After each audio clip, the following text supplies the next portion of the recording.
dia adalah temannya Pak ya. Bapak. Terima kasih Mas Kaisang. Apa aja Bu? Itu apa? Barang-barang aja, barang-barang. Terima kasih.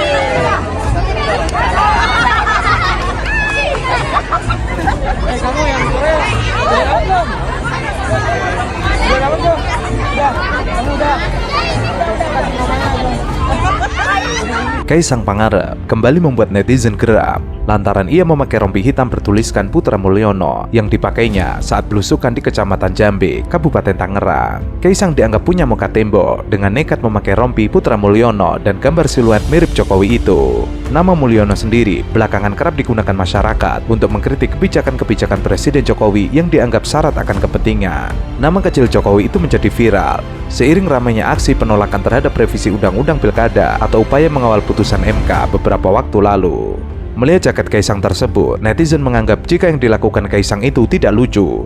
Meski selama ini Kaisang memang dikenal dengan gaya khasnya yang suka guyon dan iseng, namun para netizen menganggap gaya Kaisang itu sebagai hal yang najis. Apalagi gaya-gaya Kaisang ini didukung oleh partai PSI. Salah satunya adalah Didik Prayudi yang memposting aksi Kaisang ini di X dengan menuliskan Putra Mulyono cengkrama dengan warga Kabupaten Tangerang. Hangat ya. Namun postingan tersebut langsung dibalas oleh netizen dengan hal-hal yang sinis, bahkan mengungkap postingan-postingan lama baik Didik Prayudi maupun Kaisang Pangarep.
Menyerukan untuk seluruh kader PSI pakai deodoran.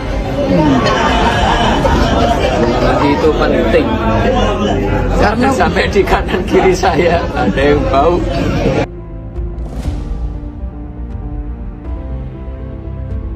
Rizky Bilar diduga menyindir anak bungsu sekaligus menantu Presiden Jokowi, Kaisang Pangarep dan Erina Gudono melalui sebuah cuitan di X pada Jumat kemarin. Dalam cuitannya itu, Rizky Bilar menyindir seorang yang mengalami karma karena dahulu pernah mengejek istrinya, Lesti Kejora, hingga menjadi bahan buliannya di media sosial. Rizky Bilar mentweet, hukum tabur tua itu benar adanya.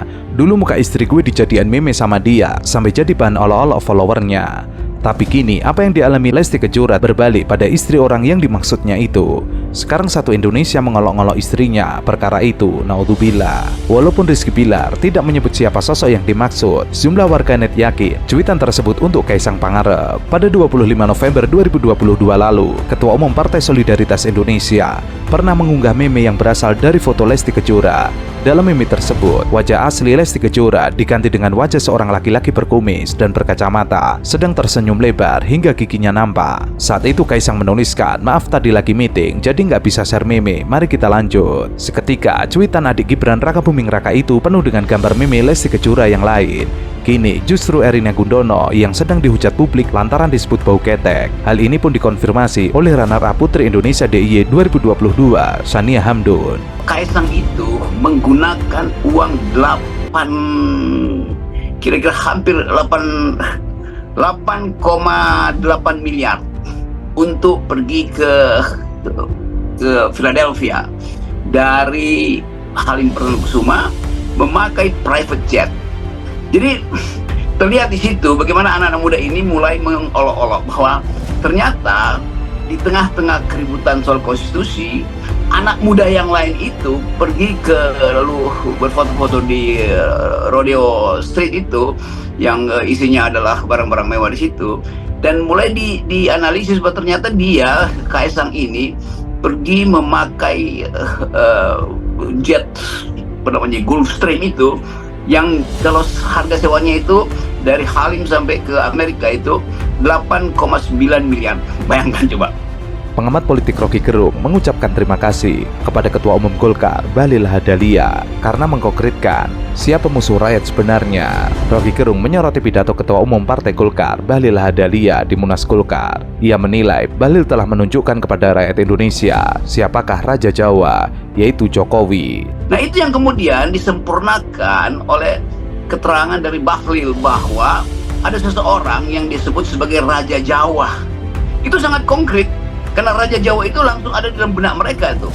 Walaupun kita tahu bahwa ada Raja Jawa yang baik dan banyak Raja Jawa yang baik tuh. Dan tentu mereka tidak membayangkan Raja Jawa itu adalah Sultan Hamengkubuwono IX yang menulis buku Takhta untuk Rakyat. Mereka tidak membayangkan itu adalah Raden Wijaya yang Patih Gajah Mada itu mempersatukan Indonesia. Mereka tidak membayangkan bahwa itu Sultan ke-10 yang selalu dekat dengan rakyat dan pro-feminis, Sultan Hamengkubuwono X itu. Jadi bagi mereka Raja Jawa itu adalah simbol dari kebengisan, itu intinya tuh. Itu juga menghina rakyat Jawa karena rakyat Jawa merasa bahwa sifat Raja Jawa itu bukan bengis, tetapi digambarkan sedemikian rupa oleh saudara Bahlil. Jadi timbul lagi musuh yang konkret. Oh, Raja Jawa itu adalah Jokowi yang bengis. Hal itu semakin memperkuat bahwa Bahlil ditugaskan Jokowi untuk menguasai Partai Golkar. Selama 10 tahun kepemimpinannya, Jokowi menganggap dirinya sebagai raja, bukan presiden. Namun, ia bukanlah sosok raja yang baik, tapi raja yang bengis, seperti yang digambarkan oleh Bahlil sendiri. Lalu disambungkan lagi dengan, anak Raja Jawa itu mengeluarkan uang 8,5 miliar untuk pergi dari Halim Perdanakusuma tiba ke Philadelphia dalam kondisi Indonesia lagi bertabrakan dalam isu-isu politik. Jadi terlihat bahwa anak-anak muda ini merumuskan politik dari satu peristiwa konkret. Mereka tentu tidak belajar Jean-Paul Sartre atau Thomas Hobbes atau John Rawls atau Gabriel Almond. Mereka mengerti politik di dalam upaya untuk memahami siapa musuh mereka tuh. Nah, itu yang menerangkan poster terakhir yang terkirim ke saya dari anak ITB di Senayan tadi sore. Judul dari poster itu gede-gede, Penggal Kepala Raja Jawa. Ditambah lagi, putra Raja Jawa tersebut baru-baru ini diduga menyewa jet pribadi mewah untuk pergi ke Amerika Serikat. Keduanya diketahui pergi ke negeri Paman Sam tersebut untuk menempuh studi S2 di salah satu universitas di Amerika. Warganet pun terlihat riuh karena kedua anak Raja Jawa itu menggunakan jet pribadi karena jendela pesawat yang digunakan oleh kedua anak Raja Jawa itu tidak terlihat seperti jendela pesawat komersil pada umumnya. Dan mereka merumuskan itulah politik tuh. Jadi terlihat bahwa cara anak-anak muda ini merumuskan politik adalah dengan mencari siapa musuh yang konkret. Sementara politisi itu mau cari musuh yang abstrak, ya konstitusi, regulasi segala macam. Ini adalah sebuah geng, konspirasi. Bagi anak muda ini musuhnya itu harus konkret. Kaisang itu musuh yang konkret. Jadi terlihat di situ semacam cara kita berpikir ala Carl Smith bahwa permusuhan itu mesti konkret, dan konkret itu artinya satu blok lawan blok yang lain tuh. Maka terbentuklah pikiran pada anak muda ini bahwa berpolitik artinya mencari lawan yang konkret. Nah, lawan itu adalah istana.